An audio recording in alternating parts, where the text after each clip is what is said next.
Robert Jones, he says, I have heard that it can be good to sell a property after 8 to 10 years due to major maintenance issues like roof, HVAC, etc. may become an issue. What about that reason if you're planning to 1031 exchange it?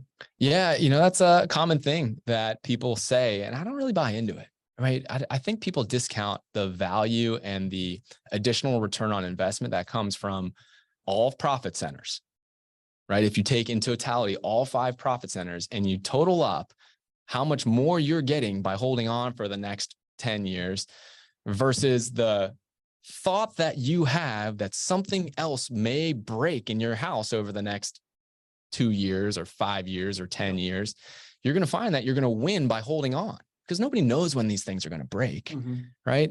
Nobody has a crystal ball. So you're going to win more often than not by simply just holding on to that asset. But, each year home values go up. Each year your rent prices go up. Each year you get better tax savings. Each year your principal pay down is higher by holding on.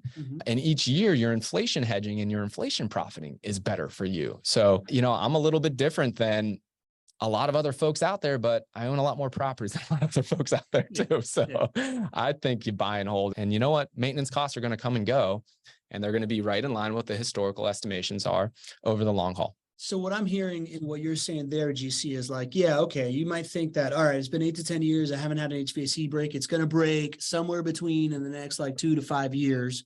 So cash out and whatever. But if you were to, cash out so that you don't have to deal with that, right? But if I was to summarize our entire call, you're cashing out and then you got to go find another investment that you're likely not going to have the already advantage built in. If you've been holding for 10 years, you're already kind of at a higher cash flow for your rental property. You've had appreciation already. Your debt started to get paid down, right? So you would lose, that's already happening, and you'd have to go find another investment.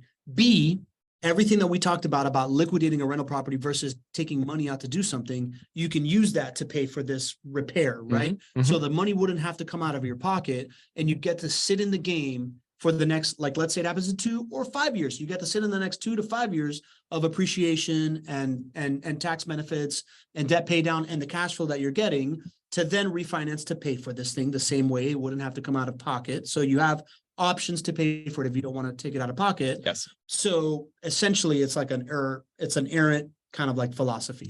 The other thing is, if you also happen to be a JWB investor, your portfolio manager is going to coordinate that whole thing for you, right? So when that happens, it's going to be done for you. You're not going to have to be playing general contractor in your own home if you're investing with JWB, because that is your portfolio manager's job, is just to be handle that stuff, send you a couple things to sign, cut a check, and you're done with it. So it's not a quality of life thing. And you take that off the table, and then you could just make the best return on investment decisions. So I just wrote down, let's actually do a case study where we show, call it after the 10-year mark, how much you're earning in each profit center for the next, call it 5 years. I love it. Right. And then compare that to the overall return, the total up the return versus what do you think is going to break, and I'll show you how holding on will create more money for you than the $3,500 you had to spend on that.